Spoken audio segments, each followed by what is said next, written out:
There we go. Good morning, everyone. How are you today? Good morning, good morning, good morning. We're going to get started. We're running a few minutes late here, so I didn't want to keep waiting. We have two wonderful presenters for you today for the economic forecast. We have Pat Beeling and we have Jordan Levine. I'm going to give you a little bio for each one of them. They're going to come up and present to you today. And we'll start with Pat Beeling. He's the CEO and President of Real Data Strategies. Pat is the Chief Executive Officer and President of Real Data Strategies, the leading firm for real estate data analysis and consulting, and the third-party provider to media on real estate market statistics, facts, and economic trends. As the founder of the firm in 1992, Patrick's experience consulting to real estate networks, independent brokerages, management, banking institutions, top agents, and other service providers has rewarded Real Data Strategies and its staff with some of the largest real estate organizations as clients. Pat is a real estate veteran with over 20 years of real estate brokerage experience in management, recruiting, and sales training. He is the leading expert on computerized MLS systems, having first-hand analysis and interface experience with more than 300 associations. There you go.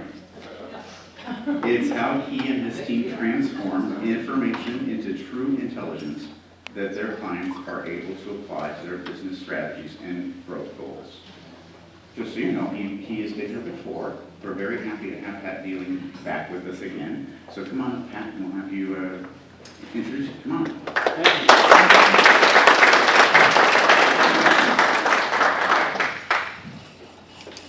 Thanks so much. Thank you. Good morning. Good morning. Good morning. Another gorgeous day in paradise. Whenever I'm in the desert, I wonder why I'm not here full time. We can help you with that. If I could only find a good realtor. Whoa, that's right. And actually, I was telling Annette earlier that I'm leaving this later today for Chicago. I was like, what's up with that? Right? So it's great to be here. This is the first time I have seen your new space. I have been getting communications from your association in the past about your remodel and all these kinds of things. And then when I saw Rich this morning, he did not point out the Realtor of the Year pin on his list. But someone else did. And I felt bad for not realizing Rich had taken away the Realtor of the Year award for last night. You can do it for that.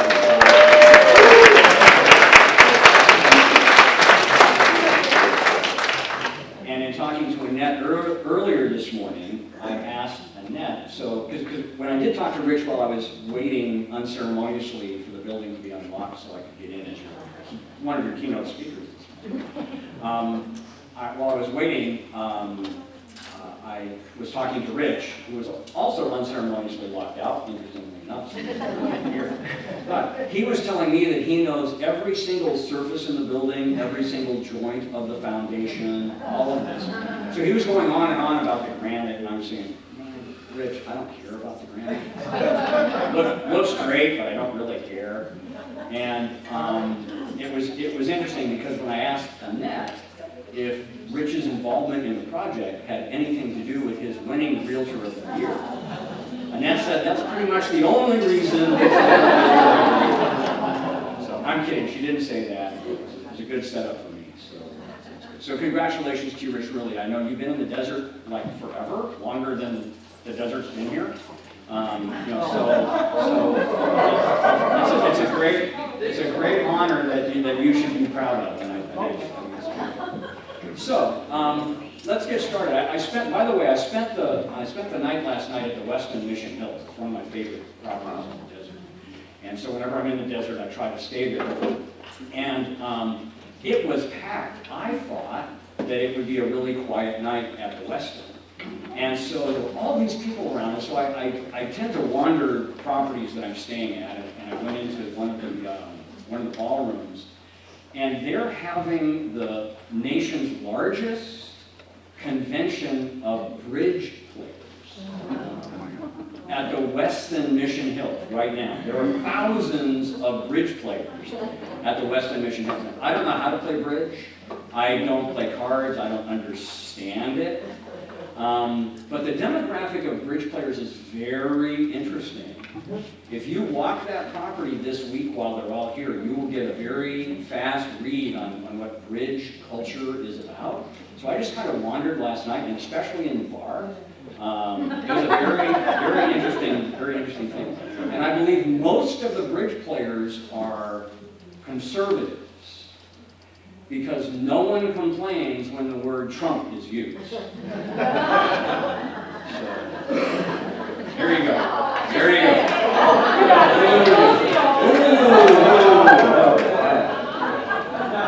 Annette is already going, why have you brought this guy back?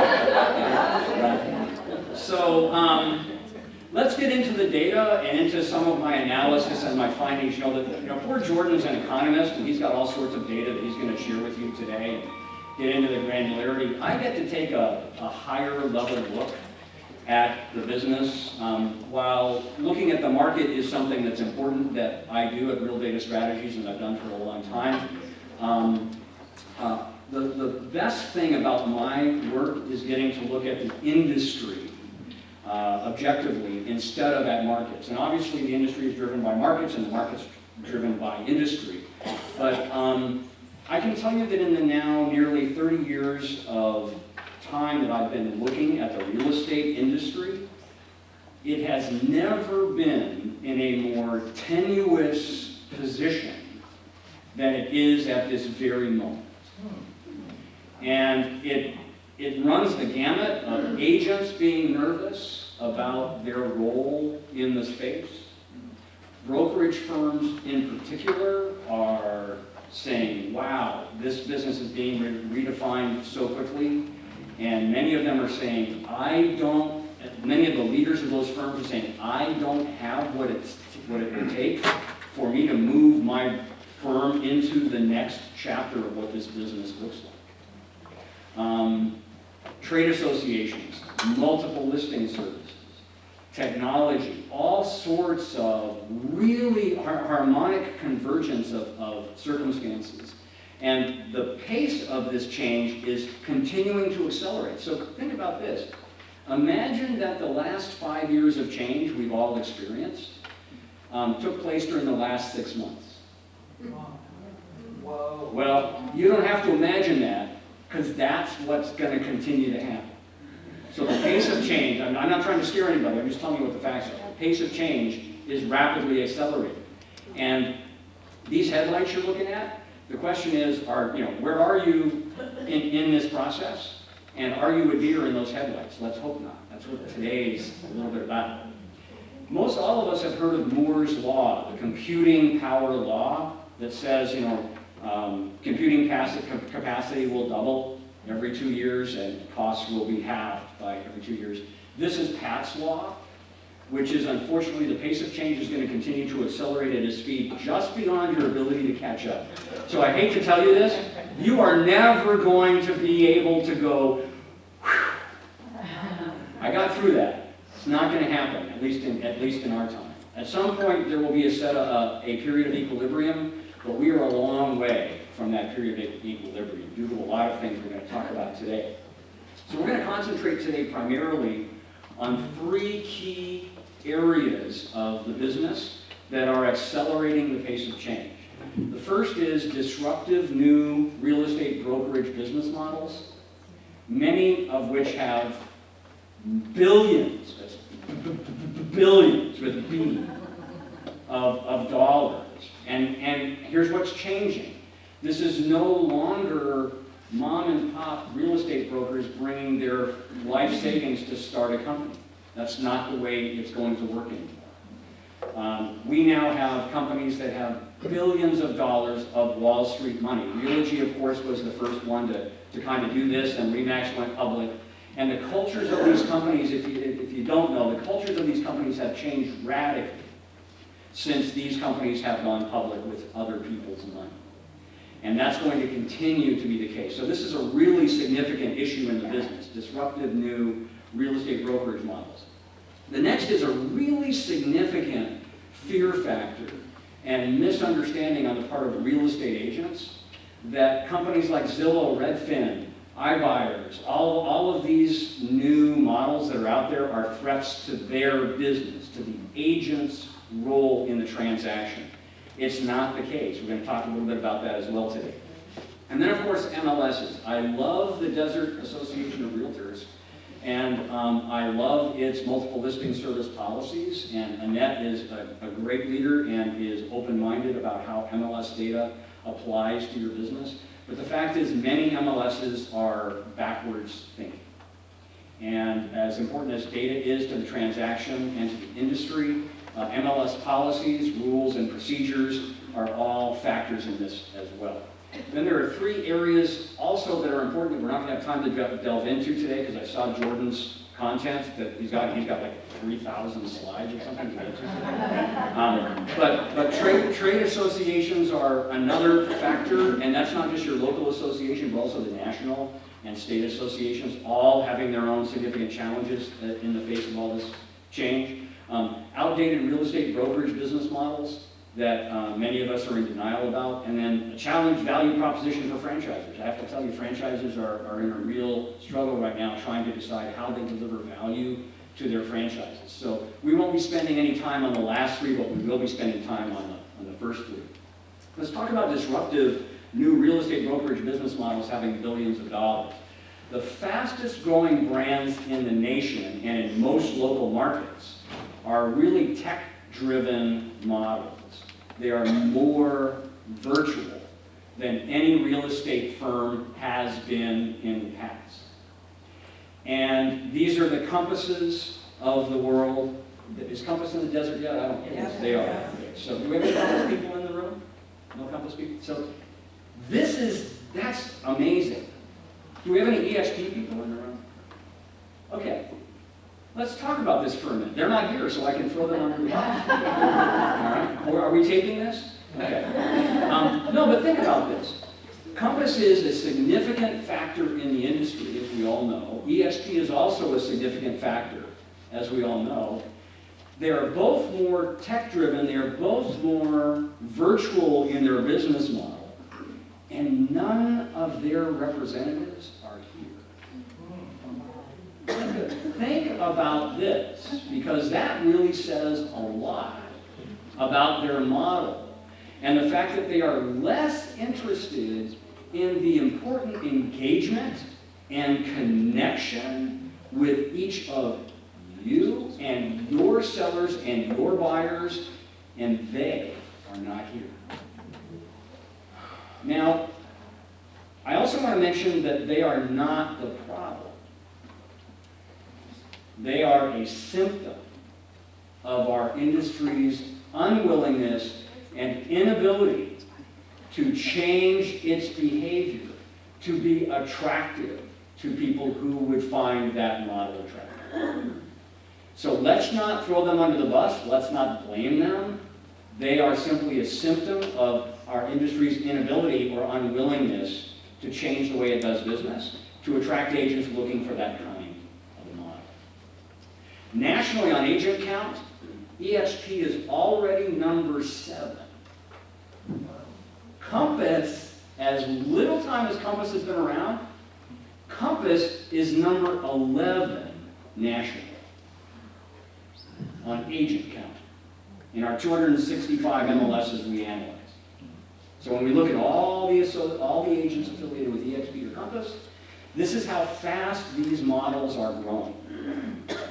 And obviously they've got a lot of value proposition. They've got some good local market share in some markets, not the case in all markets. But when we look at a study, and I do a study every quarter of the top 20 real estate brands nationally, based on agent count. So the largest 20 brands nationally, based on agent count.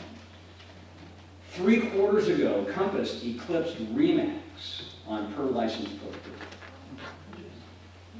RE/MAX was always the highest per licensed productivity brand in the nation.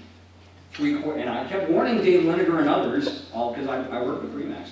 I kept warning them, hey, this is a problem. You guys have to pay attention to this. You need to change your franchisor business model. in order to be more attractive, to retain your agents and keep them from going to Compass, right? And they have not made any changes in that regard. As a result of that, Compass, by the way, is not in the real estate business. They're not even in the technology business because their technology is not as whiz-bang as they'd like you to think. They are in the business of aggregating agents. That's all they are doing. They are putting agents under one brand with the idea that at some point somebody's going to come along and want to acquire this animal. That's what they're doing. And in addition to that, we'll talk about this in a minute, the primary way Compass management is compensated is on private search of their agents within their own entity. So Compass has its own internal search process, which is what the whole NAR question about coming soon listings and private, off-market listings is about. The reason that has become an issue is because Compass is such a force now, and they have an incentive for sellers to keep their homes off the MLS for 60 days, with the intention of double-ending the transaction within Compass. Now that doesn't work. Keep in mind that model doesn't work when your company is no better than other companies. But when your company is proven to be the highest in per license productivity in the country, among the top 20 largest, do you think a seller might say, hey, if you're willing to do that for 4% instead of 6%, and if you can double end it for 4% instead of 6% and save me, $30,000 on my $2 million transaction, I might be willing to give serious consideration to it. All right? As long as you can tell me that if you fail within the first 45 or 60 days, then we'll go ahead and put it in the MLS and we'll do what it takes to get it sold. So these are all factors that we all at least need to be aware of and know. Agent misunderstanding that Zillow, Redfin, and iBuyers are threats. Here's the solution to this. First of all, they're not threats. You have to know them. You have to know what they can do for your business and for your practice. You don't sell houses. You never have. People who say they sell real estate are mistaken. You used to sell lifestyle and expertise. You can't even sell that anymore because of all of the competition that you've got out there in the forms of technology and everything else. You have to sell trust. At the end of the day, when your customers trust you, then your expertise and anything else that you bring to the table is not even in question. People have to trust you, and they don't trust technology. They don't trust anybody else that they might be thinking about if you know them, if you've engendered and engaged, if you've engendered the type of trust and engage with them in the way that you should as a real estate professional. You need to sell trust first and foremost. Once your customers trust you, the rest all falls into place. You also have to acknowledge tech disruption because your customers already know about it. Your prospects already know what's going on out there. They know they can search Zillow. They know they can search Redfin. Frankly, I belong to 260 MLSs, and I search Redfin all the time because it's easier. Absolutely. How many of us go to Redfin instead of the MLS? Raise your hand. Some of us do. Right? Okay. And customers know this. Your prospects know this. So you need to at least acknowledge to them that you're aware and that you're not an ostrich with your head in the ground. You need to face the tech disruption confidently. And this is perhaps what's most important. There is no technology that's going to save you. There is no other entity that's going to save you. Your association's not going to save you. Your MLS is not going to save you. It's a competitive advantage, as is your association, all these things. But your brand, your franchise, none of them are going to save you. And if you're relying on somebody else to be sure you're in the business, next year, you're wrong on this guy. You have to save yourself. And let's talk about MLSs. They are under existential threat as I am speaking to you this morning because of the agenda that the Compasses and other disruptors have, which is breaking the very culture that MLS was founded on, which is competition versus cooperation. MLSs are founded on, and by the way, I have a PDF of today's content. So I see some of you taking great notes, that's fine. And if I say something not on the screen that's genius, write it down. But if it's on the screen, you'll have a PDF of today's content. But MLSs were founded on the whole idea of cooperation, and that is everybody plays by the same rules, which is when you take a listing, it goes into the multiple listing service, and it is not reserved for your own playground for 45 or 60 days. This is what NAR is dealing with now with its Rule 8, is that what it's called? Yeah. Yeah, Rule number 8. And by the way, I've written this a couple of times, NAR as a trade association has a hammer and sees everything as a nail, right?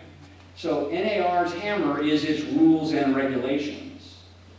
And here we have Compass as a new upstart organization with significant traction in the space, clearly not interested in rules and regulations, which didn't really matter when they weren't anybody, but when you're number 11 on agent count, and how big a threat is that to the NAR member base?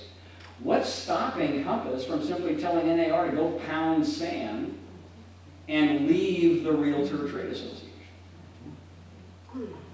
What is stopping them? Absolutely nothing. So the National Association of Realtors, instead of fixing its inherent problem, is instead treating everything like a nail with its hammer of rules and regulations. But when you're number 11 in the nation, and you have the highest per license productivity among the top 20 brands, this is just beginning. This is just beginning. The level of disruption we have seen so far is nothing like that which we will see in the next 2 to 3 years as the stakes. Development of private search platforms. I've already mentioned Compass's private search platform. What's the first thing Realogy and Keller Williams do when they realize Compass is attracting its agent for the private search platform? They're also creating their own private search platforms. And they have to do that because they don't know how this whole thing is going to play out. But Realogy, Keller Williams, and others all have to have something similar from a tech offering in order to retain their top producing agents.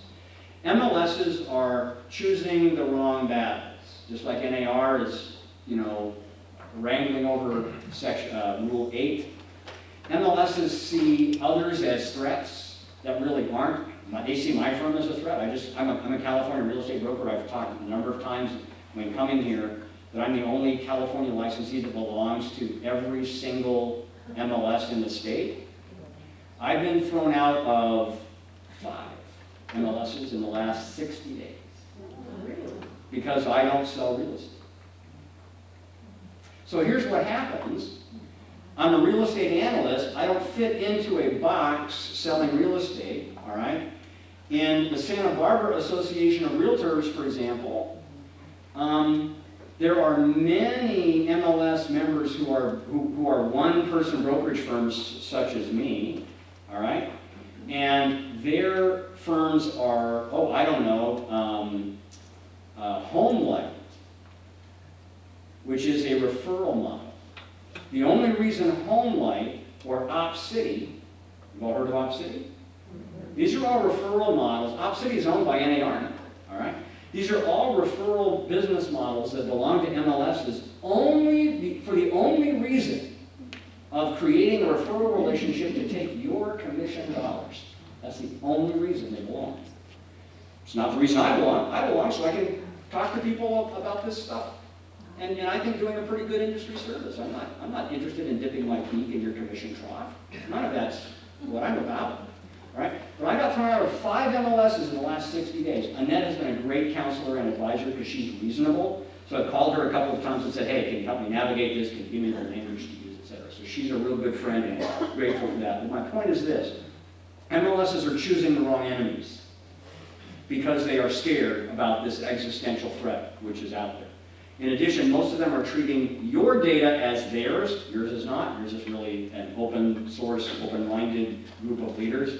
But many MLSs want to lock down how you use your data. And that is just not at all the way the business should work. And then there's this question of the whole inability to add value beyond cooperation. And by the way, your broker wants your MLS to stay in its lane. Your MLS has great ideas and can offer a whole bunch of stuff to you as an agent, but your brokers and your managers are telling your MLSs, don't do that because we want to play that role for our agents. And yet, many of the companies are falling flat in playing that role for their agents. So MLSs are in a tough spot right now. And you guys have had your own MLS politics and machinations recently, so you know what I'm talking about. Everybody's trying to redefine their space. Let's talk about some data from your MLS now that we've covered the overall global picture here and what the risks and opportunities are. As was said earlier about me, we're the nation's leading analyst of MLS data. That's an old bio. We're actually been at this for 29 years now. This is all that we do. We consider MLS data to be a science. We're kind of the J.D. Power of real estate because we're objective. We're not owned by anybody, and our opinions and data are our own. We're in now more than 260 U.S. MLSs, more than 300 major markets. We get a lot of press. You can find out more by Googling realdatastrategies.com. This is our map. This is our coverage map. So where there is no color, there are no houses. So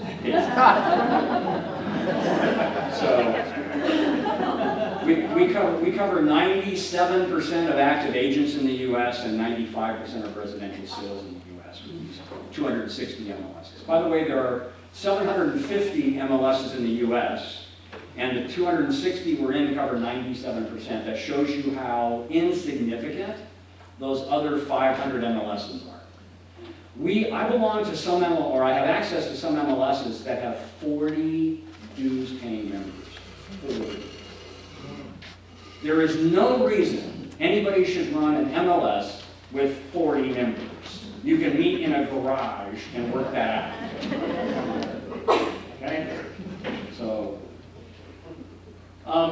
let's talk about your MLS recently merged back into the Palm Springs mix of friends and associates in the Valley. They previously, as we all know, had gone over to the combined LA West Side platform. My job was much harder because what I would have to do would be to strip out the Palm Springs membership data from that platform and merge it with your pure, virginal, unadulterated platform. Merge them all together and call it the Coachella Valley. Now we are back to having a single Coachella Valley MLS, which is the way it should be, right? So when we look at the now newly named Greater Palm Springs MLS, I don't know how you guys gave that away, but you can see here that things haven't changed that much. We have only 56% of MLS members doing a transaction or more than one transaction in the last 12 months. So this is our definition of active. One or more closed transaction, 56% of agents belonging to the MLS did one or more deals. 44% did nothing. Zero, zip, nada, nil, zilch. Okay? So there's some disclaimers here that you'll probably need to read in your PDF and stuff, but for the most part, this is really dead on accurate, and it's something you need to know. The most important takeaway is this. You have fewer competitors than you believe you have. That's the most important thing. All right? And when we look at the active agents, the median number of transactions closed in a year is 2. The reason NAR and other associations don't talk about medians is because it's laughable. The median number is a halfway point when you're doing incentive sort. All right? So think about this. What that means is that if a consumer runs into somebody who says they're a realtor, they might be a member of the 44% doing nothing. And even if they're part of the 56% doing nothing, or doing something, the odds are 50% that that realtor, that active realtor, has only done 1 or 2 transactions. Think about that. So you've got 44% plus half of the 56%, all right, which is what, 20, help me Jordan, 28%. So 40, so the odds are nearly 75% that somebody running into a realtor is going to have done 0, 1, or 2 transaction sides in the last year. The question I would raise for anybody I'm talking to is, does that qualify a professional to advise, consult, and negotiate on what is likely to be the largest, if not one of the largest, financial transactions of a consumer's lifetime? That is the essence of this problem. And we all know, those of us who are top producers, we're all afraid of, hey, I want to show your listing on Palomino, somebody you don't know, all right? Or somebody you do know as doing 0, 1, or 2 deals a year, who's going to screw up your transaction by showing your product. Right? Am I preaching to the choir here? Right. At least I have the data to support your belief. Right? So, everyone's heard about the 80-20 rule.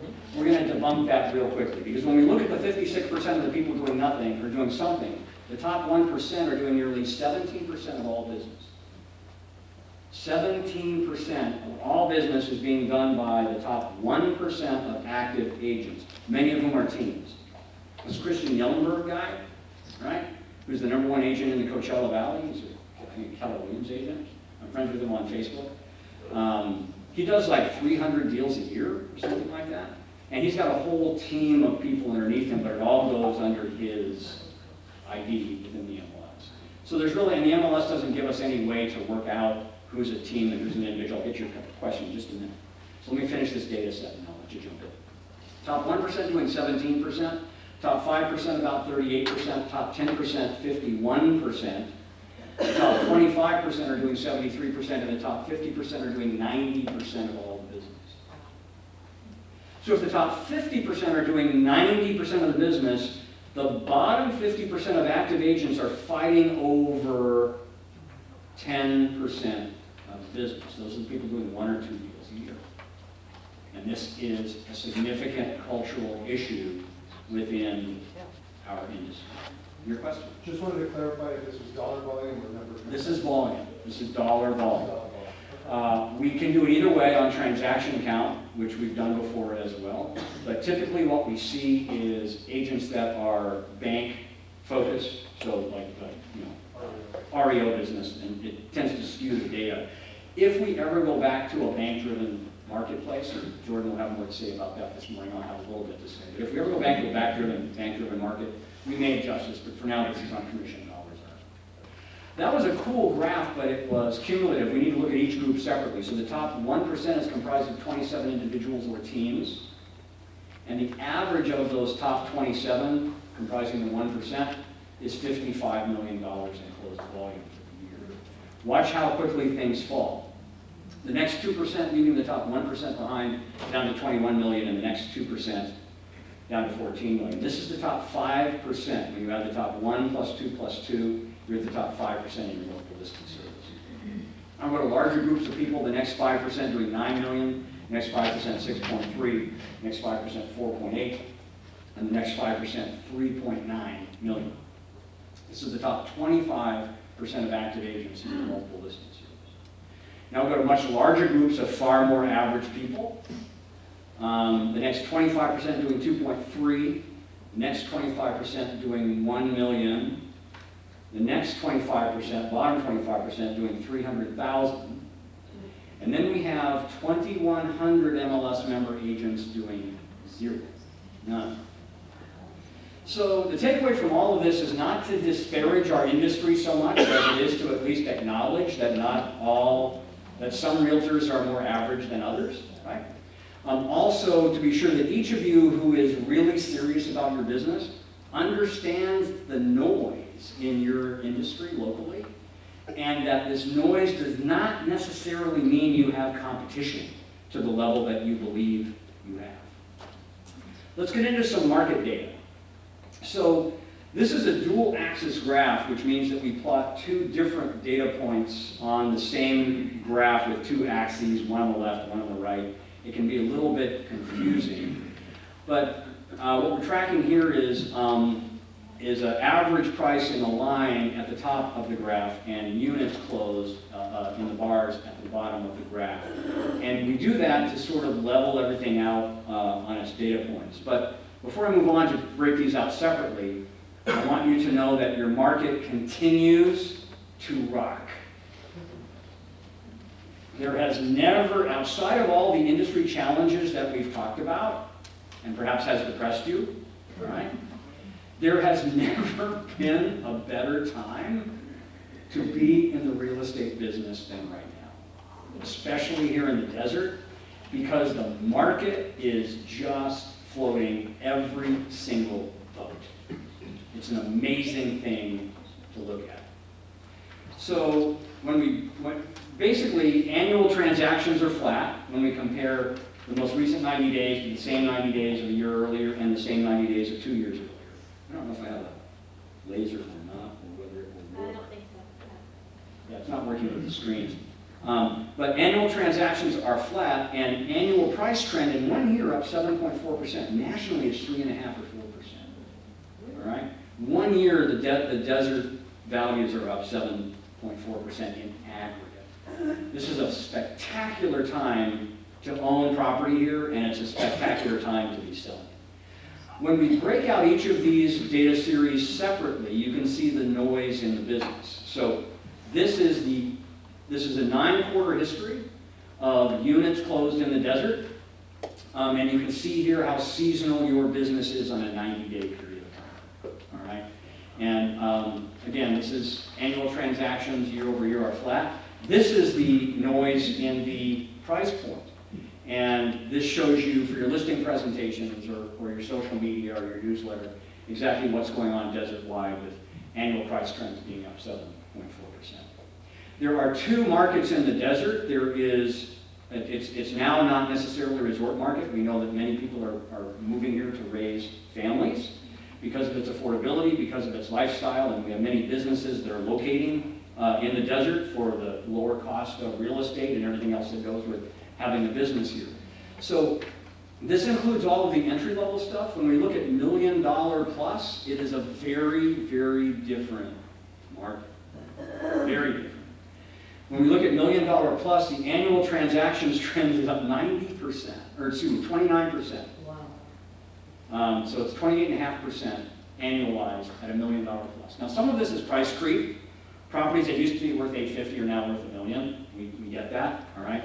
But the fact is that if your branding and your emphasis in your market is not upscale, it used to be a niche in this marketplace. It's no longer a niche in this marketplace. You guys are in a spectacular resort market that competes with almost every other resort market in the country. Didn't used to be the case, but it now is. And so there's a lot of potential benefit. Annual price trend is up 2.5%. But look at the noise at $1 million plus. So the annual price trend is up less. Okay, it's only up a third of what the overall market is. But look at the units count. Units count up 28.4%. So good content for your listing presentations, your newsletters, or whatever else you might need. When we look at all of this geographically, this is the annual. What I did was I broke out all zip codes with 100 or more sales annually. And just so I can get it all on one graph, these are the most important markets based on sales and units. La Quinta had nearly 1,400 transactions. La Quinta used to be a much sleepier part of the desert. It's no longer the case. It's a spectacular place to be. Followed by the two Palm Desert zip codes, then followed by the Palm Springs zip codes. And again, you've got PDFs of all of today's content. This is a year-over-year sales trend by property, city, and zip code. Look at Desert Hot Springs, as being the most significant year-over-year increase because of the price point and the fact that the desert is becoming more of a bedroom community than it used to be.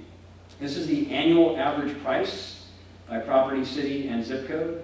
Indian Wells at nearly 1.2 million, La Quinta at about 700, Rancho Mirage at 653. All stuff that will help you in your listing presentations. And this is the price trend.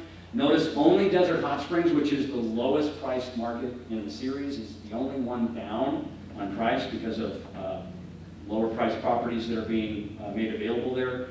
But even Indian Wells, with its high price point, is up 15% year over year on price trend. Really, really amazing data to support the fact that you're in this business. Finally, this is a little bit potentially confusing. This is the trend in sale price mix. And what I've done here in the upper left is I've given you the last year's price mix versus this year's price mix in the lower right. And the lower left is a summary. So less than 250 entry level price mix is up 35%. 250 to 350 up 108%. But look at that 350 to 450 that used to be the sweet spot where people would come out here and buy a second house as a condo or something, down significantly, 33% in just a year. So the price mix here is really changing and it's moving up. At 550 to a million, it's up 31%. At a million, it's up 31%. And at 1.1 or more, it's up 34%. So this is a significant shift in the market mix of the desert that I think you all have to pay attention to. And it's all about how you present yourself. It's about what you wear to see a customer. It's about the brand that you've got and whether or not it supports this change in the marketplace. There's a really significant difference.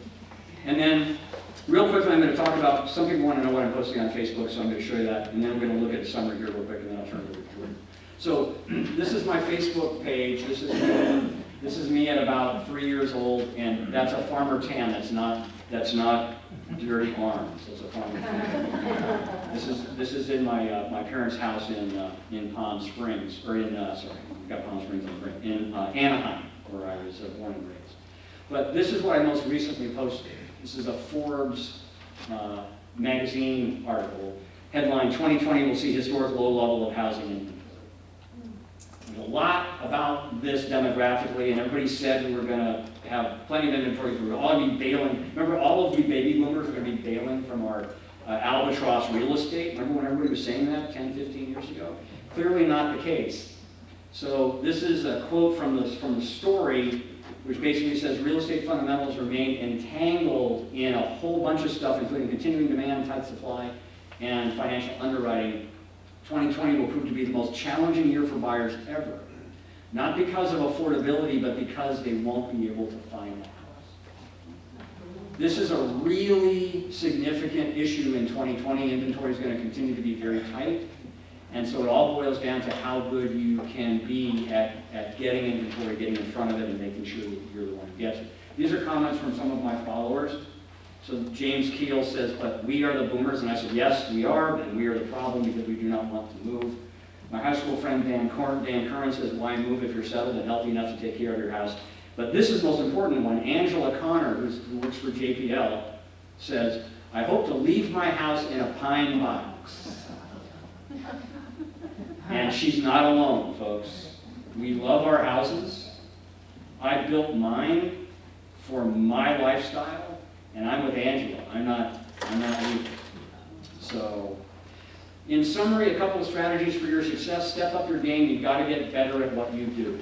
With all of these disruptive factors and all of this competition, you individually have to be better. Your market now competes with every other resort market in the country. There's tremendous opportunity here for income and for engagement with your sphere.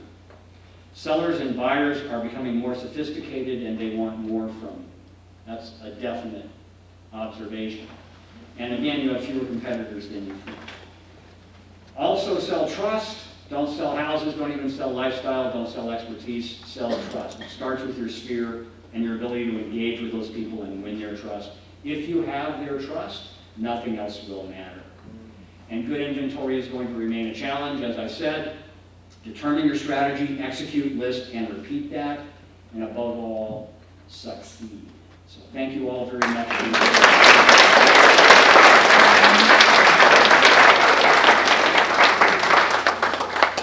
Thank you, Pat. Okay, now next up, we have Jordan Levine, who is the Deputy Chief Economist with CAR.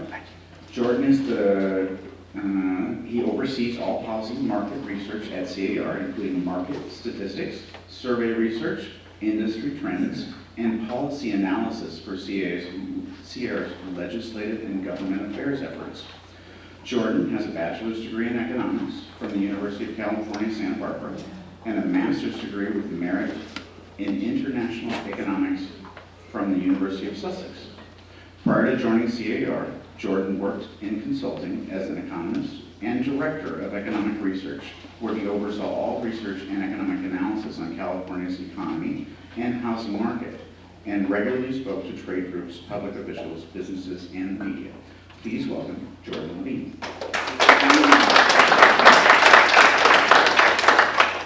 Thank you so much. I think for me, as an employee of a trade association, the big takeaway is to make sure my resume is kind of constantly up to date. So, yeah, I'm happy to be here. I'm the Deputy Chief Economist at CAR. You guys probably all know my boss, Leslie Appleton Young, who's the brains of the operation. I'm just kind of the eye candy. You know, I'm the kind of resident data nerd at CAR, so I'm going to try and go through some of the high-level trends and talk about what they mean for the market in general and for us as realtors here in the desert specifically. I always start out talking about the economy in general, because I want to kind of justify these student loans that I've been paying for the last 20 years, but also because the economy is like the single largest driver of what happens in the housing market. And the good news there is that the economy is still in relatively good shape. We're still adding jobs, economic growth is positive, unemployment is very low, etc. And we'll get into all of that stuff. So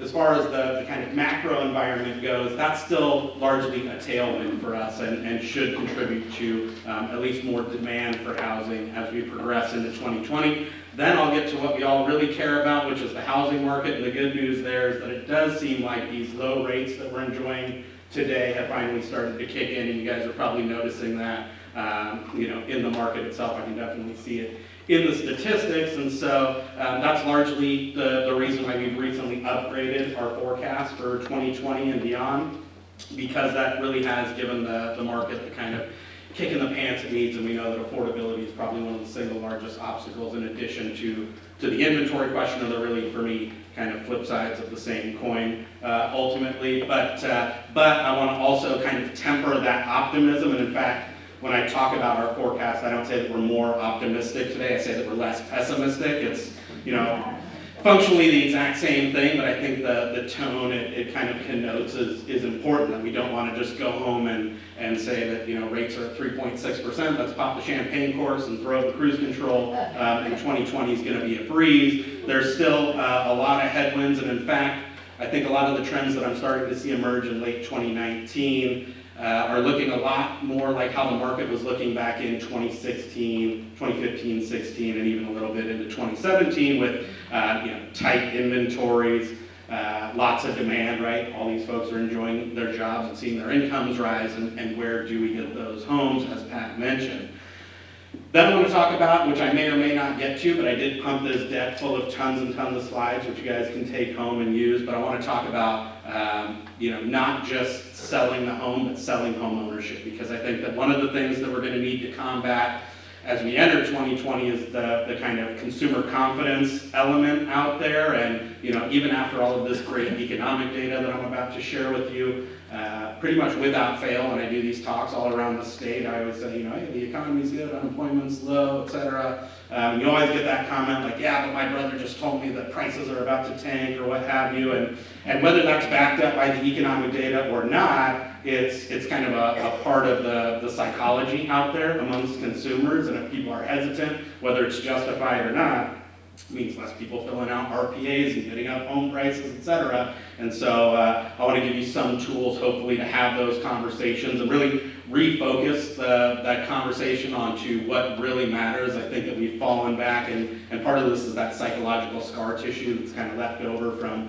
2007, 8, and 9, where people saw, friends, family, relatives, what have you, buy houses at the top of the market, foreclosed, credit destroyed, et cetera, and they don't want that to happen to them again. And so we need to get folks away from thinking about their housing investment the way that they think about like their E-Trade account or something like that, where they're going to get in and they're going to buy low and sell high and do all this kind of whiz-bang, wheeling and dealing, and all of a sudden make a lot of money and get folks back to what housing is really all about. And so I want to at least, even if I don't get a chance to kind of cover those things verbally, to give you some of those tools in this deck, which again you can take home or Justin can email out after the fact or what have you, to be able to have those conversations and refocus folks onto what really matters, why housing is really so important. And then I will touch on the forecast, even if I have to skip the selling home ownership stuff. And again, moral of the story there is less pessimistic, right? These low rates should really help at least folks on the margin jump in, and that means that prices will also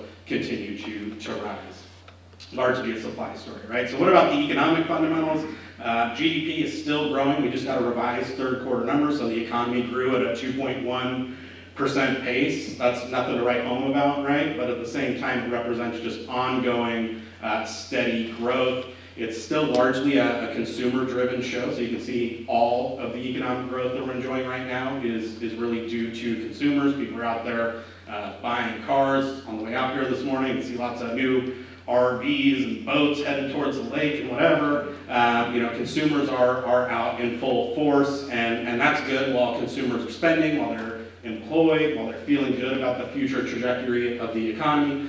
I also want to bring it up as a potential red flag though, right? Because we kind of have all of our eggs in one basket at this point. And so to the extent that something happens that really spooks consumers, like these kind of ongoing 500-600 point swings in the Dow every day, I stop listening to the radio because I don't know, I'm getting like whiplash. It's going up and down at a frantic pace. But while consumers are spending, again, a good thing, but if they decide to take a step back, we can't really fall back on, tons of business investment that's happening or new commercial development or anything like that. The good news is that inflation is in check, and that's important, not because we care about these kind of really nerdy, esoteric economic concepts, but because that's one of the things that the Fed's paying attention to, right? And so as long as inflation stays in check, we're not going to see any rate hikes. In fact, I'd be surprised if we didn't see at least one more reduction in rates next year, maybe 2 by the Fed. Labor markets are very tight, and that's probably our single biggest strength. Unemployment, I didn't put the November number, but actually unemployment dropped down to 3.5% in November, and yet despite that, we're still adding jobs at about a 1.5% pace. It actually ticked up in November to 1.5%, which is really kind of remarkable. In fact, I brought the chart, and you can see that we're at like a 55-plus year low for unemployment nationally. In California, we're basically right on top of the U.S. number. You'll note that back in 2009 and 10, we were, having a much tougher time. We were ground zero for the housing crisis in many ways here in California, and so whereas the rest of the nation went up to about 10% unemployment, we were up at about 12.5%. Yet today, we're basically right on top of that national average, which is a testament to just how strong California's economy is. We're still a hotbed for tourist activity. People want to come here from other parts of the nation, the rest of the world. We have a great tech industry, and really a myriad of other industries that continue to grow. We've seen job growth really across the board. On the right-hand side, I'm showing you how that shakes out across states and by a region. I know nobody can probably read those. It isn't the point to show you kind of an individual economy, although the Inland Empire is kind of down in that lower third there. But for me, the bigger point is that this is happening all across the state. Every single major metropolitan area in California is now down in the single digits, and that includes places like Tulare and Bakersfield, which back in 2010 were kind of in like the 20 to 25% range for unemployment. So yes, if you look at places like the Bay Area or Orange County, we're down in the kind of sub 3% unemployment rate, which is a 50-year low. Actually, it's probably more than a 55-year low For California, at least, we can only get good unemployment data going back to like the mid-1970s, but we're at the lowest level of unemployment that we've observed since that time, and probably well before that time. And so, again, the economy is doing good, but it's not just your kind of Twitters or Facebooks or San Franciscos of the world. This is something that's happening all across the board, including even in our very kind of rural agricultural areas, and especially in kind of high tourist areas like this one, where again, we remain very attractive. I love bringing this chart because it's kind of a testament to why we're still fairly optimistic on the housing market. Interest rates are still near historic lows. We're not at an all-time low, depending on which day you look at. We're somewhere between 3.6, 3.7%. Currently, for mortgage rates, we were down at 3.5 about a year ago, or a couple months ago, rather. But, you know, I always get a kick out of this when people are freaked out about we go from 3.5 to 3.6 and then back down. It's like the market's about to tank or it's going to fall apart. Hey, we need to hurry up. It's back down to 3.5 again. Let's rush and get in. And I always like to kind of bring this super zoomed out chart on interest rates because I remember being a kid, you know, in the 80s with my dad dragging me around to all of his dinner parties in the early 80s, you know, bragging about his 12.5% mortgage interest rate to all of his buddies who had like, you know, 15, 16%. So when people ask me about whether, you know, rates going up to 3.6 or coming back down, that's not going to be the make or break. For all intents and purposes, it's never been a better time to use somebody else's money to make a bet on the real estate market, and I think that will be a headwind. And this is kind of one of those economic indicators that actually really matters for us in the housing market. So it's kind of where the rubber really meets the road in terms of affordability. And so you can see that we've had a tremendous decline in the 30-year fixed rate mortgage. We've gone down about 110 basis points from where we were last year. And on the right-hand side, I'm showing you why that really matters, right? So if you look at the kind of dark bluish line on the right here, that's the median price growth here in California. And you can see that we've fallen from those kind of high single digits a few years ago down into the low single digits over the course of the last year or so, although they've ticked up in the most recent months.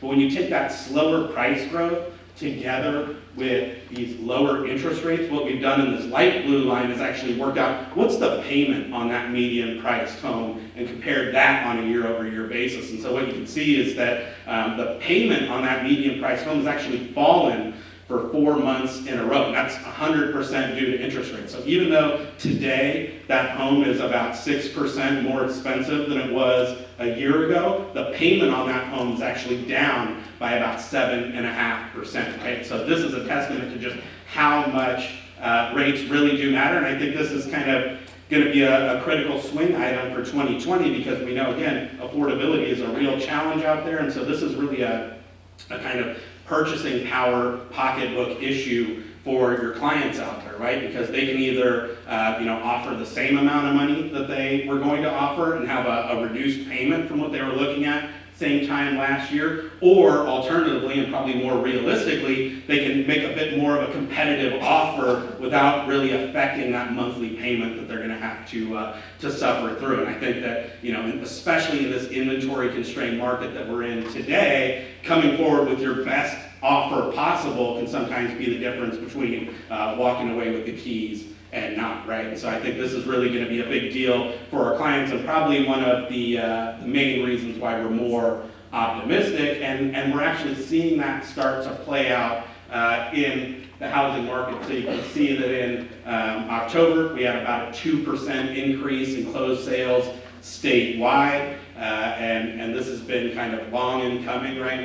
We've been suffering through it. But one of the reasons why I don't want to go home and pop the champagne corks is because even with that growth, you really kind of have to squint at the tail end of that chart there to see if there's any growth at all. For all intents and purposes, California's just been basically stuck at about 400 to 420,000 sales for the better part of the last 10 years, right? And so this is what makes my job so hard, right, to be a housing forecaster today, 10 years ago, we used to do forecasting, and it was a lot easier to make these correlations, because when you had job numbers that were going straight up, when you had unemployment numbers that were coming straight down, you could usually map that onto the housing market and say transactions are going to start to go up, right? So despite all of this great economic data, it hasn't really translated into a noticeable and sustained uptrend in closed transactions, and that is a function of some of the structural issues that are still present here in California. I could do a whole hour on California structural issues.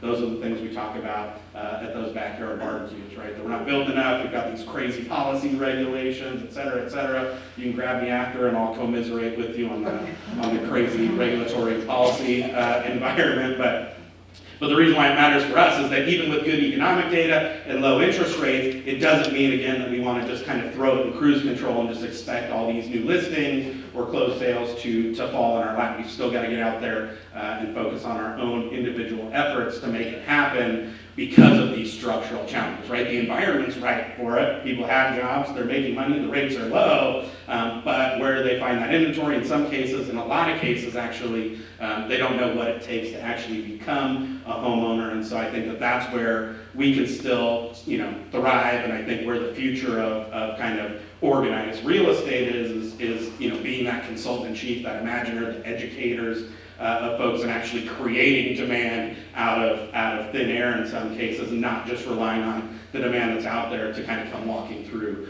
the front door. You can see that the increases that we're seeing are really a function of these lower rates, right? So if you go back to late 2018, when rates were going up to like 4.7, 4.8%, you saw that sales were really starting to drop off pretty precipitously. Folks were worried about the future of the housing market. That was also when we saw big increases in active listings. People were worried that the market was going to tank. That kind of brother-in-law effect, right, that I mentioned at those backyard barbecues was alive and well, and people started dumping their properties on the market as buyers took a step back. But as rates have come back down, as the economic data has remained fairly positive and upbeat, I think people realized that they were maybe freaking out a little bit too much without good reason, and the market has started to stabilize, and lo and behold, you see that as rates started to come down earlier this year, we saw those declines in closed sales getting smaller and smaller, and over the course of the last 4 months, we've actually tipped positive. But again, these aren't huge positives. We're talking about 2% increases, right? And in some ways, the fact that we're celebrating 2% increases in closed transactions tells us everything we need to know about where the market's at. And yes, things are moving forward, but still a lot of headwinds and challenges remaining. And you see the same thing here locally, right? As rates were really ramping up in 2018, sales started to dip down, and as they've come down, you've seen actually more sustained increases in closed transactions by members of this board. I think the top 9 or so communities here in the desert account for about 90%, so if you want to know where to focus your efforts or anything like that. The difficult thing, though, is that a lot of these markets are not growing in terms of closed sales this year. And so even though we're a more affordable market, we have robust population growth, and the economy is in relatively good shape, that still hasn't been enough to kind of tip the needle in terms of overall closed sales. And so I know that's a hard chart to read on the left-hand side, so I'll boil it down to just a simple pie chart. On the right-hand side, it's kind of like the canary in the coal mine, right? If everybody's growing, that's good. If we only have a couple of communities, what you can see is that there's 60% of the cities that we operate in as a local board had fewer transactions through the first 10 months of this year than we did last year. Again, even with kind of good economic data and these low interest rates. This is what I meant by some of those familiar themes starting to reemerge, right? So most of the weakness that we're seeing is down at the bottom end of the market, so a 15% decline in closed sales for homes priced under $300,000. That's the entry level. That's why it's so hard to grow home ownership here in California. And you're seeing kind of the same themes happen here locally, so double-digit declines here, even under $300,000. Actually, the top end of the market, as Matt mentioned, is growing. So for those of you that are working in the top end of the market, it's a good time to focus on that luxury segment, because 2 to 3 million are growing. And if they weren't growing, we'd actually see even deeper declines in closed sales here locally. But really the part that I'm worried about is everything under 400 is falling, right? And this is really where we generate home ownership rate from, and I think frankly where a lot of the opportunity is. I think a lot of these wealthy investors are already active in the marketplace. It's that kind of median home family that's trying to get into home ownership that's facing the largest challenge. The good news is though that we expect these kind of nascent increases that we've seen in the market to continue. When we look at pending listings that are currently in escrow, it suggests that we'll continue to see increases in closed sales through the rest of the year and potentially even into 2020. So overall, these low rates really have helped and given that the market the kind of kick in the pants that it needs to kind of reverse course on some of these declines that we've been seeing over the course of frankly the last couple of years. But the thing that I want to caution you about is that the market is tightening back up, right? So if you go back to early 2019, right, you can see there was a huge gaps between the amount of active inventory that was on the MLS compared to what was on there at the same time last year. We always had that normal kind of seasonal hump where things really ramp up during the summertime. But as we got into the second quarter, what you see is that the gap between how much was on the market this year and last year really started to shrink up, right? And lo and behold, as we got into the third quarter, July, August, September, listings are actually starting to dip negative. In fact, in October, statewide, we had an 18% reduction, right? And so this is why I think 2020 is going to look a lot more like 2016, where we had these big double-digit declines in active listings. We had these historically low levels of both unemployment and interest rates. Everyone wants to get into the market. What do we have to put in front of them to actually make these closed transactions happen? And so I think that that's going to be the challenge and why we can't just rest on our laurels and really need to get out there and work exceptionally hard because people want those homes, but it's just going to be a challenge finding enough for everyone to be able to get into them. See that supply is actually increasing at the top end of the market, but falling all across the board, right? So this is why I think it's going to be such a huge challenge to generate significantly more growth in closed transactions. We're less pessimistic, more optimistic about closed sales next year, but this is why we can't be kind of exuberant, right? Because the amount of actives out there, especially below 500,000, are in double-digit decline. People woke up and realized that their brother-in-law was full of it, right? The market isn't tanking, and so you don't have this kind of never-ending flood of new listings coming online, and that means the prices will probably continue to go up. So for those of us that already have our foot on the property ladder, we're probably looking at more equity accumulation, right? A tight housing market is the best thing that can happen for existing property owners, but from the standpoint of getting people into home ownership, it represents a real challenge because we have enough high-income earners. Our economy is good enough relative to the super tight level of supply that homes have become commoditized, and they end up going to the highest bidder. People don't mind paying $5,000 or $10,000 more maybe than what the market value might, in an equilibrium environment support, because housing is so precious and so scarce. And that means that those entry-level buyers who don't have a lot of wiggle room in their budget are really up against it in a tight inventory type of environment like we're starting to get back to today. And that's going to be doubly challenging here because unlike in the rest of the state, I didn't touch on this too much, but if you go back and look at the growth in active listings statewide, when rates were up in the 4.5% to 4.8% range, we were posting 25 to 35% increases in active listings in the rest of the state. We never really got that bump here, right? So in some ways our greatest strength here in the desert is also our greatest weakness because we're more desirable and more affordable, right? That's kind of the double whammy that brings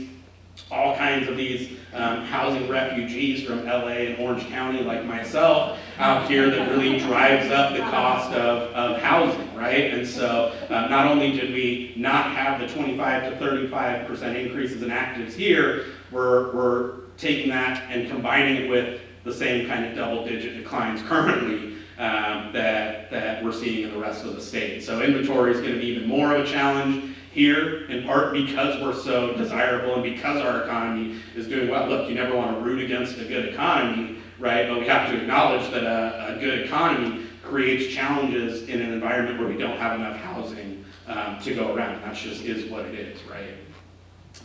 What you can see is that that's true across the board, and unlike the rest of the state. Oh my gosh, my laser came back. You can actually see double-digit declines even at the top end of the market, right? So folks are making the bet here in the desert that it's a good bet to have high-end property in this specific location. That doesn't seem to be true in a lot of other parts of the state, right? If you look at places like the Bay Area, right, where homes have arguably gotten to unsustainable levels, they're not making that bet. You're seeing more people leave those areas, lots of listing growth at the top end of the market in places like that, whereas here, seems to be that folks are holding on to those high-end properties here locally, so inventory might even be more of a challenge at the top end of the market. And this is kind of an interesting analysis, which I maybe arguably shouldn't even present, but for me as an econ nerd, this is really the tail of the tape, right? So what I'm showing on the left-hand side is kind of supply and demand. What percentage of our listings and sales are happening across various price ranges? And on the right-hand side, I'm showing you the gap between supply and demand, right? So what you can see is that we have, lots of sales or more sales in these lower income, lower price categories than we have inventory to go around, whereas there seems to be more than adequate amount of supply at the top end of the market. There's more listings than there are sales on a percentage basis, basically above 750. It's really the bottom end of the market where we have this big mismatch between the listings that we have available and where people actually want and are able to buy, right? And so that's going to be that kind of ongoing challenge. That's where a lot of the demand is, right? There's folks who haven't yet been able to get into the market but do have good jobs, rising income, et cetera, and there's just not enough listings down there. In fact, probably going to eliminate the under 200,000 category when I come back next year, if you'll have me. Those are basically like an endangered species at this point. If you see one, I want you to kind of bag it, tag it, so I can take it back to CDAR. We'll study it in the lab. This is really the kind of moral of the story for the housing market, and why even with good economics, we can't expect that things are just going to come rocketing back into growth mode. Yes, the 2020 numbers look better than they did a year ago, and we're confident that the low rates will help, but it's these structural issues that are going to mean that we still have to work really hard effectively. Right, and you can see that it's not just one particular market that's really holding us back. We're seeing listings basically down, and these are sorted by price, right? So the highest price markets on the left going down to the most affordable, with the exception of Mecca and 29 Palms.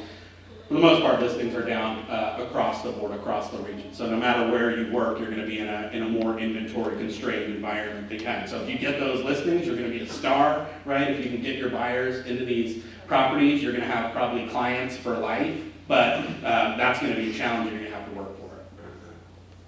And of course, I would really argue that the market is just rebalanced, right? So when we were seeing those 25 and 30% increases in active listings, and those brother-in-laws or uncles or whoever they were talking about the market tanking, I would just argue that we were really rebalancing back to what I consider the new normal. So if you go back a couple of years ago, we were down at about 2.3, 2.4 months of supply. Currently, we're at 3 months of supply. I think that what we saw over the last year was a rebalancing to this new kind of normal level, which I expect to persist until we get our act together kind of on the supply and policy and regulatory front. And as a result of that, right, if the economy's good and there's not a lot of listings, the market is obviously tightening back up and getting more competitive. So we stopped seeing increases in the median time on market. Currently in California, it's taking 24 days on median to close on the typical home, right? And that's still a very low number, and that comes after we saw about a year's worth of time on market increasing, right? Back when my dad was a realtor in the early 80s, he would have killed for 24-day median time markets. Yes, sir? 24 days, is that to close or to go pending? That is pending, I think. I have to double check. No, I think it's from pending to, no, I think it's from list to yeah. I'll verify that, but I think it's pending. Yeah, it still takes about 27 days is the typical escrow right now. So, but point being is that homes are selling very quick. You can put the home on the market and expect to be in contract within a couple of weeks, and that's pretty phenomenal. That's especially true again at the bottom end of the market. So as the super nerd, I went ahead and broke this down into percentiles because I tried to do this by price point when I first started at CAR, and you just really can't do that because the price points are all over the map when you're talking about a statewide look. If you break it up into kind of the bottom 20%, et cetera, makes it a little bit more useful to look at. And what you can see here, though, is the time on market is still falling at the bottom end of the market where the market is tightest, but at the top end of the market, that top 20% most expensive homes are actually taking a little bit longer to sell. You're still only talking about 25 days, up from about 21 days. So nothing to panic about, right? You can kind of dismiss those brother-in-laws at the backyard barbecue, but at the same time, it's something that you want to be cognizant of, right? Because I know personally, when I sold my home a couple of years ago, it's very easy as an individual seller to kind of look at the last couple years worth of price trends. You take that stuff along with all the kind of anecdotes of your buddy who sold his home and put it on the market and got all these crazy cash offers and went way above list price and sold it in 2 weeks. And you take that kind of anecdote and you extrapolate it forward on your own home, especially at the top end. You kind of already have that money spent in a lot of ways, right? That's my new boat or what have you. And you're kind of missing out on the dynamics that are changing, where there are more listings at the top end of the market and homes are taking a little bit longer to sell. Still very quickly in overall terms, but less quick than they were at this time last year. And so at the top end of the market in particular, you need to be cognizant of that. Otherwise, you're going to have sellers like me who think it's something that you're doing, right? That they go in and shoot the moon on price and potentially are asking too much and then wondering why it's not selling quickly, like why aren't you marketing my home or what's going on, right? And so it's critical to go in eyes wide open, and more importantly for them to have eyes wide open so that we price it right. And I think if you do that, obviously homes are still selling fairly quickly, but you just need to be kind of aware that the top end is a little bit softer than it was a year ago. Nothing to panic about. If you price it right, you're still going to sell it super quick, and there's still demand out there for high-end properties, but you just don't have as much power as a seller as you did a year ago, right? And I think that that's something that we're not necessarily seeing. Well, you are seeing it in Indian Wells. I don't know what's going on, 119 days. I think that's kind of a fairly small bucket of transactions there. But overall, because we never had that huge surge in active listings here locally, we also never had the same kind of uptick in time on market that you saw in the rest of the state, where it was taking longer to sell, and now it's kind of settled back out. Here, it's just been generally fairly tight throughout. You can see that it's taking longer to sell. Again, these are sorted by price, so you can see that some of our higher priced markets have longer time on market on median, and the kind of more affordable areas have lower time on market. But what's really interesting is that actually when I break this out by price point, so instead of looking at like Indian Wells, which is our most expensive market here in the desert, has longer time on market. Look at when you break it out by price point. Actually, 3 million plus homes are actually selling more quickly here, right? And I think that this is, again, the kind of Econ 101. If you remember back to when I was talking about active listings, unlike the rest of the state, we're still seeing 3 million plus listings drop by double digits, right? And there's still a lot of demand, and I think you're getting some of that kind of spillover demand of folks who want to plant their flag here in the desert, and that's butting up against this kind of lack of available inventory at the extremely high end, and why those high-end homes are taking less time to sell. But in general, what you see is that really the excess demand phenomenon is really happening at the kind of under 500,000 area, and that's where it's becoming even more fast to sell a property down in those low end areas. Still not a lot of discounting to speak of. So last month the median time, or the median sales to list price ratio rather, was 98.5%. So still almost getting full asking price, right? And so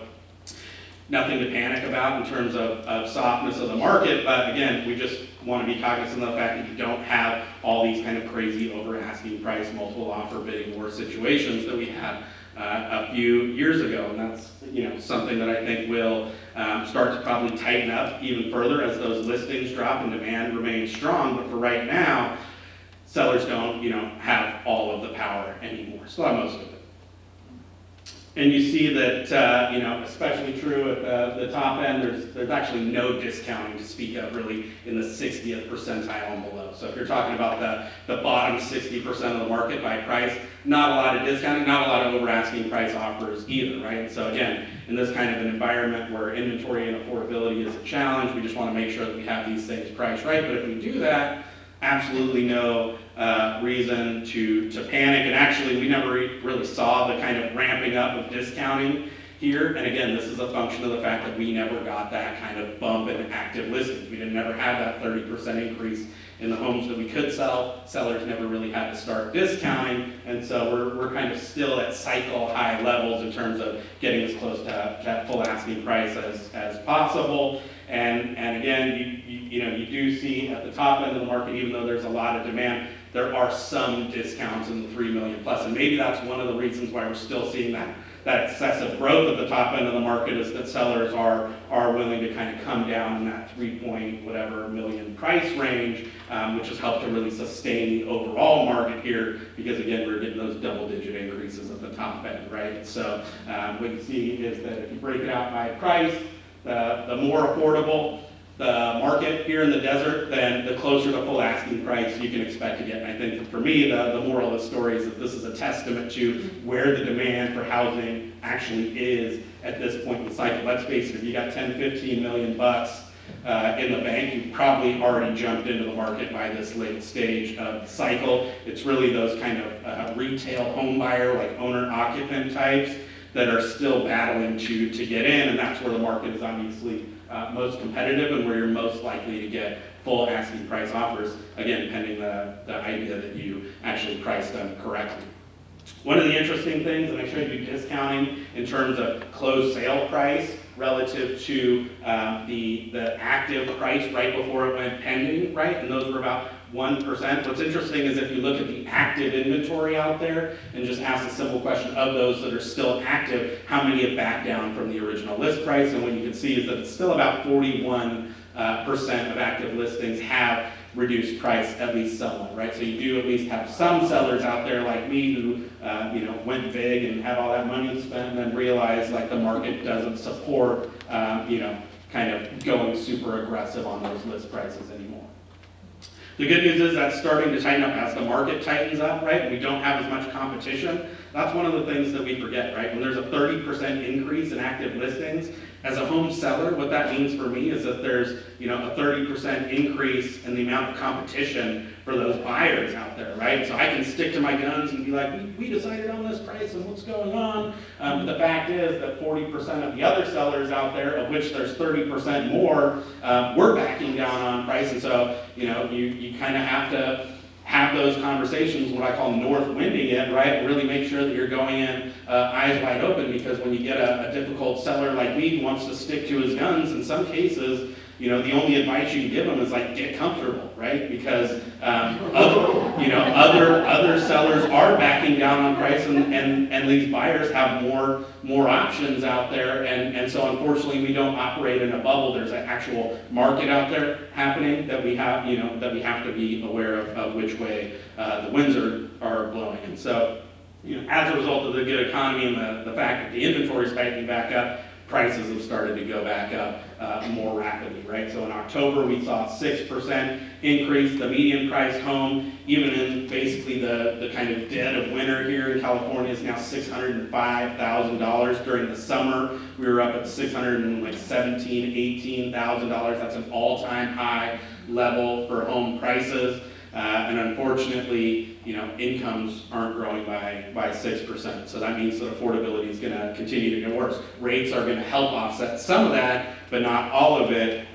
But it's a great time to be a property owner. And in some ways, this is kind of the chart that I would slide under those buyers' noses, right? The ones who want to think about their house like they think about their E-Trade account, be buying low and selling high. They're forgetting that, like, if I would have just bought a home and sat on it for 10 years, I would have doubled my money. That's where we need to get that conversation going, is those long-term benefits of home ownership, and how I think you really kind of combat some of this brother-in-law / like consumer confidence effect that's happening out there. It is true that the top end saw prices come down a bit, right? And I showed you that in the discounting numbers as well, right? The very top end, we were seeing more steep discounting, and actually the median price of the top 20% of homes is actually down about 2.3%. But actually prices have really slowed across the board. If you go back a couple of years ago, like 16 and 17, the bottom, 40% were growing by like 15, 16%.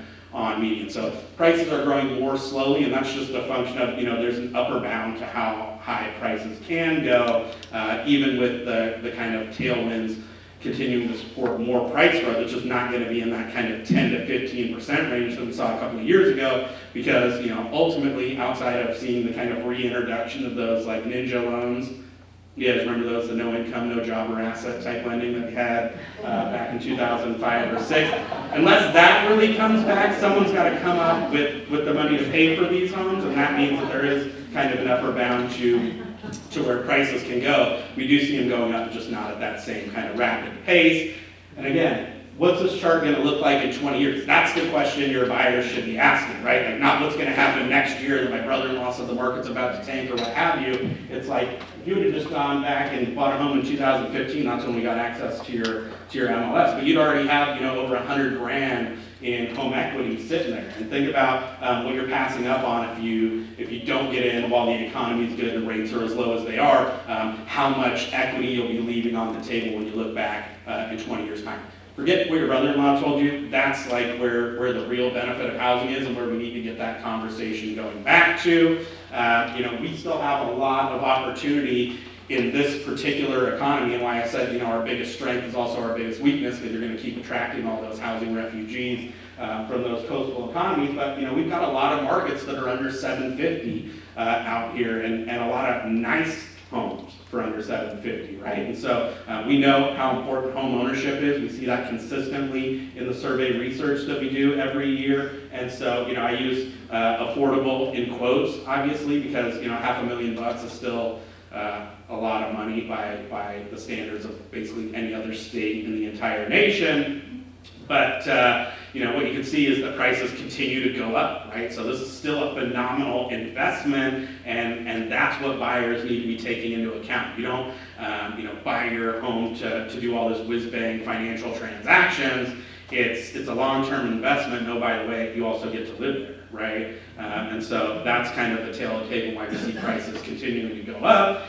What about your brother-in-law? Is there any kind of validity to what your uncle told you at the barbecue? I don't think so. We look at the median list price and growth therein to get a sense of where closed sale prices are going, and they do a pretty good job of leading closed sale prices by about 4 to 6 months. Well, what you can see was that weakness that we saw earlier this year in closed sale prices was really a function of the weakness in listing prices that we saw in late 2018. As those rates were going up and people were panicking, they weren't shooting the moon in terms of those list prices and really kind of were being more conservative about where they listed. As the economy started to come back and rates fell, sellers are getting more aggressive again, right? And lo and behold, in October, we saw a 6% increase in closed sale prices. So these correlations are still working. Until we see sellers coming on market, dumping properties at bargain basement prices, you're not going to see big declines in closed sale prices, right? You got to make a concession for the price to actually go down. There's no evidence that sellers are going to do that. What we also like to do is just look at the housing market from a pure retail Econ 101 standpoint, right? So what I've done here, and I called it market velocity. This is what happens when you let the data nerd name an economic indicator, right? Let the marketing folks get a hold of this. What I've done here is kind of just broken down the housing market into just a simple Econ 101. We asked how many homes got sold, how many homes did we put back on the MLS as new listings, not active listings, new listings that went on to replenish that inventory. And so when this blue line is going up, it means that we sold a bunch of homes and didn't put as many back on, and so our net inventory position declined, right? Maybe we sold 100 homes, only put 50 homes back on the MLS, inventory got tighter, and this does a phenomenal job of predicting not the magnitude, but the direction of home prices, right? And so again, as those listings were coming online by double digits, 20 and 30% back in 2018, that market velocity number was falling, right? But as the market has tightened back up, and low interest rates have spurred more sales, market velocity, quote unquote, has started to go up, and home home prices have followed right alongside of that, right? And so there's no evidence that at least in the kind of basic fundamentals of supply and demand in the housing market, that prices are poised to do anything but continue to go up, albeit at a slower clip. Question? Yeah, if you were a realtor Mhm. and you wanted to price a property, would you use comps for the last 3 months or the last 6 months? Yes. No, I think you guys are the experts there, and I think every comp is different, and I think that that's where you guys are going to have to make that call. But I think that the more recent data, you don't want to look back to like 16 and 17 and go, hey, here was this comp and whatever. But in general, price on a per square foot basis continues to go up, and so the more recent data, I think, is the better. The only caveat and the only reason why I wasn't kind of so certain on that is it just depends on sample size, right? Is that you don't want to hang your hat on any one or two listings. You want to at least make sure that you're not capturing an anomaly rather than a trend. So, but in general, the more recent, the better. So that kind of is the kind of encouraging section, and this is where I kind of throw the wet blanket on real quick and just make sure that we don't over-celebrate, because there are challenges. This is us trying to quantify the brother-in-law effect. We're going out there every month and just asking a pool of 300 to 500 California consumers, is it a good time to buy a house? And this is that kind of brother-in-law effect, or the Kool-Aid effect, or whatever you want to call it, alive and well, because even with historically low levels of both unemployment, interest rates, only about 1 out of 5 Californians think it's a good time to buy a home, right? And so that's a challenge. Down payments are also a challenge, right? I talked about how the payment on the median price home has come down as rates have come down. You've still got to come up with a pretty significant chunk of money to be able to get into the home in the first place. And so that's going to be an ongoing challenge. Of course, payments have come down. So this is without property taxes, insurance, all that. This is just straight up principal and interest on the median price home. And yes, it's fallen from about $2,400 to about $2,200. That definitely helps folks on the margins, but unfortunately why we can't celebrate is that there's still a huge swath of the population who can't afford it even at these lower levels of mortgage payments, right? So that definitely helps, and it's going to get some folks back into the market, but it's not enough to kind of overcome these big, deep structural issues that exist in California. And of course, the competition is there, right? So there's not a lot of supply. Homes are selling quick. They're selling for almost full asking price. And of course, affordability is an ongoing challenge. So even here in the Inland Empire, which used to be like one of the quote unquote affordable markets of Southern California, we're in an environment where, and this is our housing affordability index, only 41% of households here in Riverside and San Bernardino counties can actually afford the median priced home. That means that about 60% cannot afford the median price home. So that's why we can't get overly optimistic, even though we're less pessimistic than we were before. There's still those structural challenges, and of course, that's before we talk about all of the economic uncertainty, and I could again do a whole hour on that. Happy to chat after the fact if you want. And so, for me, what it boils down to is that you can't control a lot of the stuff that's happening out there in the macro environment, what the Fed does, what happens with the trade war, what happens with the German and Chinese economies, right? All that stuff is kind of not within our control. I think we need to focus on what we can do as individuals to really, tackle this challenging environment. And I think that's about selling home ownership. This is where we need to get our buyers in particular focused, is that this is the one and only way that people generate wealth in this country. Renters are no better off today than they were 30 years ago, right? You're also facing ever increasing rents, right? Rents, I feel like this is the one forecast that I can make with absolute confidence.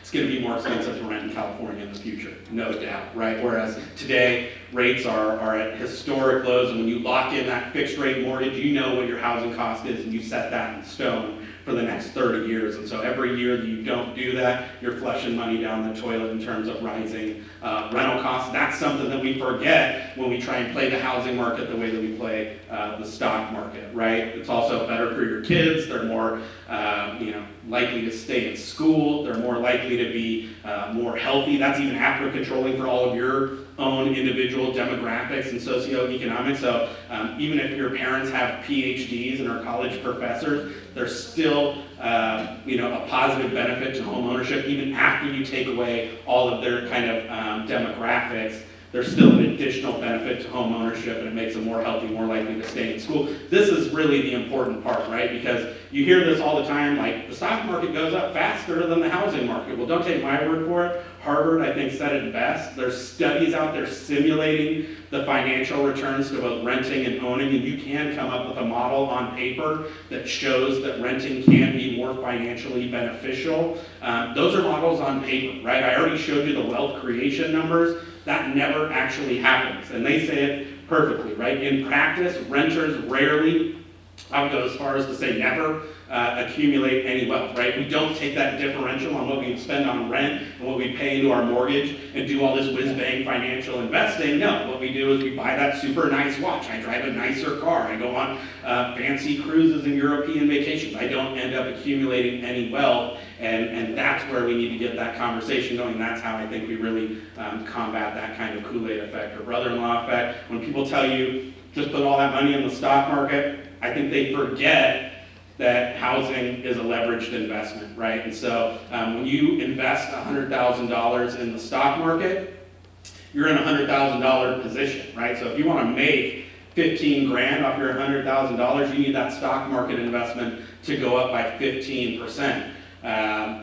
In the housing market, if you make a $100,000 investment, you have a $500,000 position. So you don't need your house to go up as fast as a stock market. To make that same 15 grand on your $100,000 investment, you only need your house to go up by 3%, right? And I can, fairly confidently say over the long term, California home prices will continue to go up by more than that. And that's kind of the one and only way regular people can actually make a leveraged investment. If you want to stop by your bank on the way home and go in there and say, hey, I've got a really hot lead on a stock, I've got 100 grand, I want you to give me 400 grand, and we're going to take this position in the stock market, that conversation's not going to last very long, right? Whereas they will do that on the housing market side, and I think that's what we need to bring front and center for our clients out there, because we know, again, home ownership is at least moderately to extremely important for them. But what folks don't understand is that, yes, there's an affordability problem, but there's a lot of folks who just don't know that they can get into home ownership. We ask people just straight up, how much down payment do you need to get into housing? And this is consistent over many years. This is just our most recent survey. This is both a number that makes me very scared, but also very optimistic, because this is something that we have direct control over, regardless of what these broader macro conditions look like. Look how many people, over 70% of people thought you needed more than 20%, right? 40% of people thought you needed at least 30% down payments, right? And so they, go out and look at the $600,000 median home price in Los Angeles or something like that. They log into their credit union and they go, yep, there's not 200 grand in there. And that's like as far as they take the conversation, right? When we ask folks, if you could get into a home with a smaller down payment, would you start shopping for a home? 70% of these over 1,700 people last year said, yes, we would, right? We asked, how many of you have heard of FHA or other low down payment loan options that only require 3.5% down payment?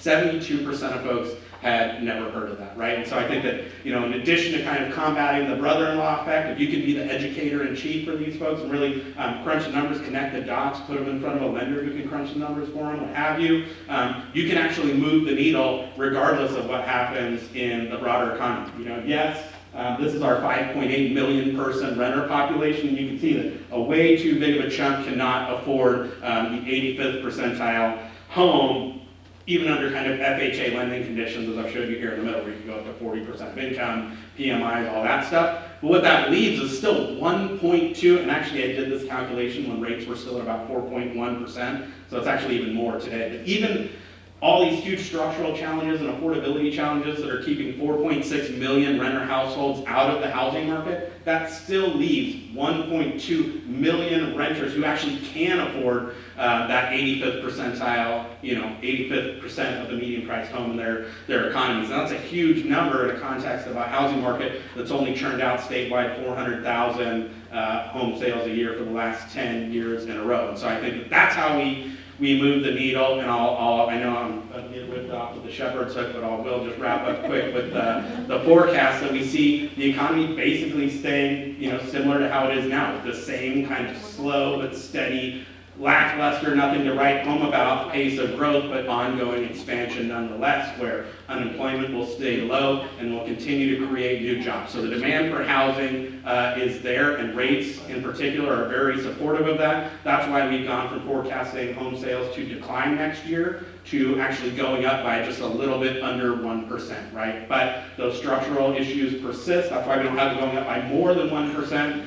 We do have prices going up by close to 3%, and that's just a function of all this demand, low interest rates, and not enough inventory, because the kind of boys are back in town, if you will, on the tight inventory front. And so that's where we see things going. I've already beat these takeaways to death. You can read these at your own leisure if you want to take those away. We have lots of good data on our website at the city level if you want to take this step. We have buyer's guide in particular, which I think can help you really combat the brother-in-law effect, because you know, a lot of people, if you look at a place like Coachella, right, where the median price 4-bedroom home is $340,000, a lot of people think you need in excess of $68,000 in the bank to get that home, whereas the reality is you can probably get them into a home for $10,000 or so. That's much more reasonable to assume. So hopefully these tools help. You can obviously get a lot of our survey data. You can come nerd out with me. We have a podcast that we do every couple of weeks. And thank you so much for having me back.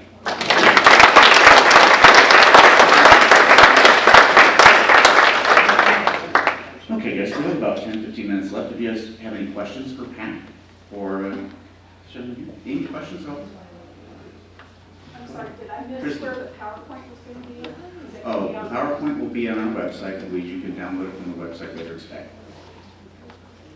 Yeah, go ahead. What do you see as the biggest, the biggest deterrent to supply reaching a point where we don't have such a stressed market? We don't build enough housing. So one of the charts I didn't bring today, but I think which really explains everything we've seen play out in the housing market is, if you go back to the mid-1980s, we were basically about a 25 million person state. Today we're about a 40 million person state. And yet we used to build about 250,000 homes per year when we were 15 million people smaller state. Today we're building about 100,000 homes. So we're building less than half as much today as we did when there was 15 million fewer people living here. And again, I think it's a situation where our biggest strength, which is our economy, is also our biggest weakness, because we've got all this phenomenal economic growth that we haven't built the housing to support, and so housing's become commoditized and gone to the highest bidder. So why aren't we having a bunch of developers running out here and building a lot of houses? Because of regulation. Okay, there we go. I'm glad. Yeah, so we're falling 110,000 units short annually statewide, and we have been for 10 years. So we're really 1 million units actually short on our overall inventory that could be absorbed with the current economic circumstances we're experiencing here.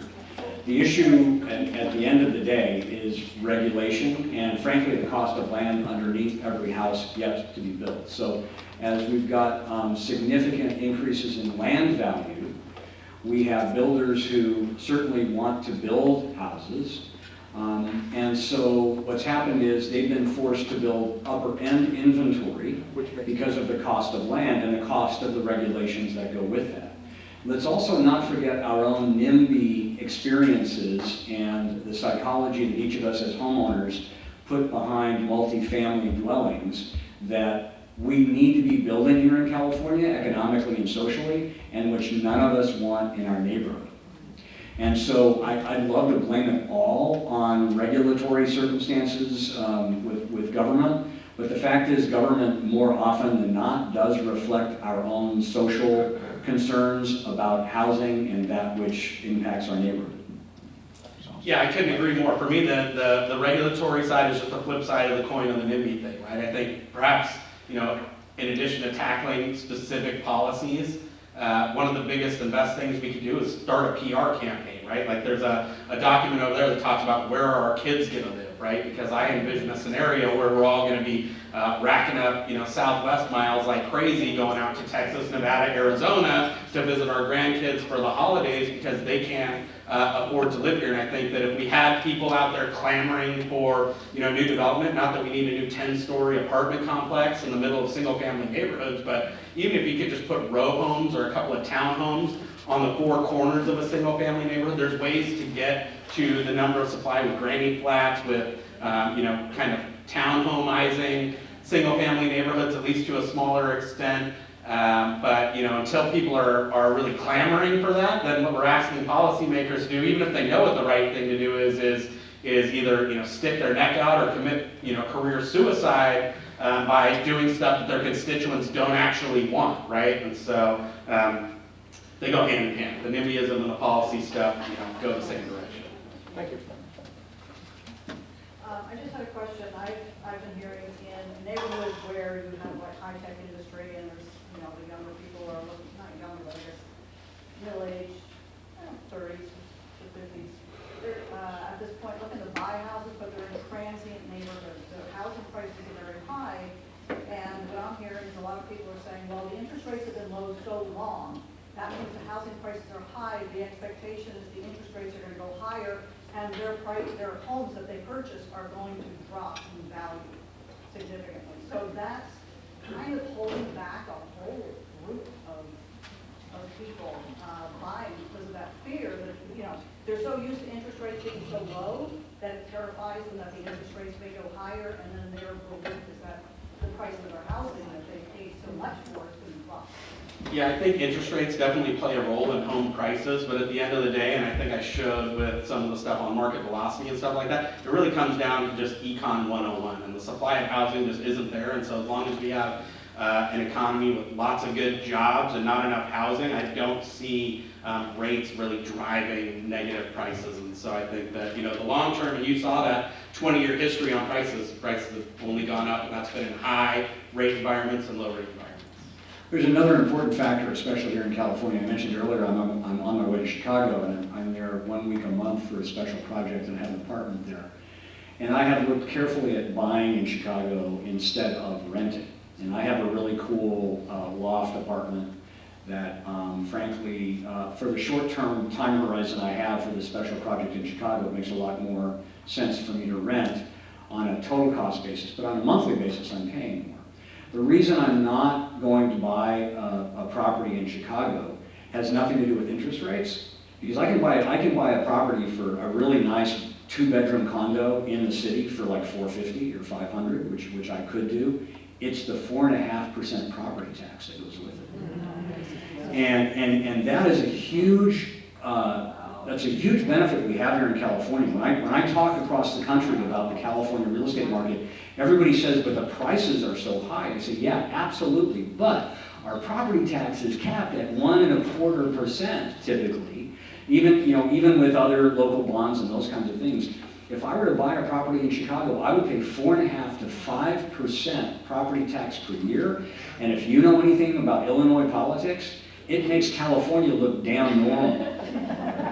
And so that 4.5%, 5% property tax rate in Illinois, it's like the sky's the limit if they have their way. It is brutal. So that's another factor we need to take into consideration. And frankly, it's a benefit of being here in California. And if CAR can do anything, Jordan, it is be sure that Prop 13 does not go away for that entire purpose. One other thing I'd like to mention, that's the most important thing CAR can do. One other thing I want to mention is that when I look at this room, there are some of us who are well into our 60s, right? We have some young people here, but there are some of us who are in our 60s. And I said some of us are in our 60s. That would be me. I'm 60, right? But here's the thing. I bought my first condo in 1985 in the barrio of Santa Ana, 92703. Excuse me, it was 1982, in the barrio of Santa Ana in 1983. Santa Ana obviously is not the desert, but it did allow townhomes and condos to be built when they were sorely needed by people like me who needed to get into the homeownership experience.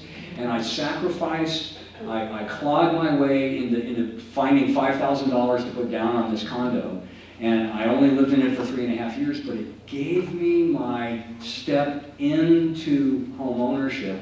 And now I've got, 3 properties.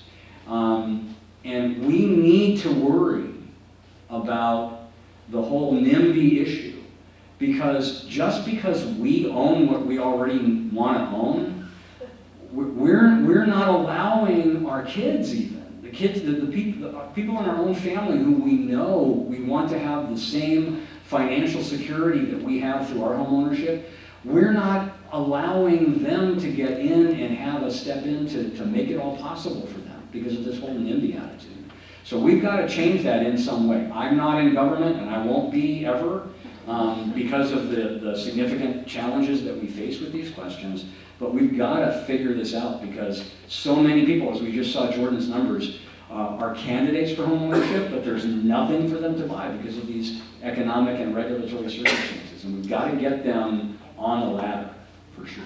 Okay, one last question. Any other questions? Here.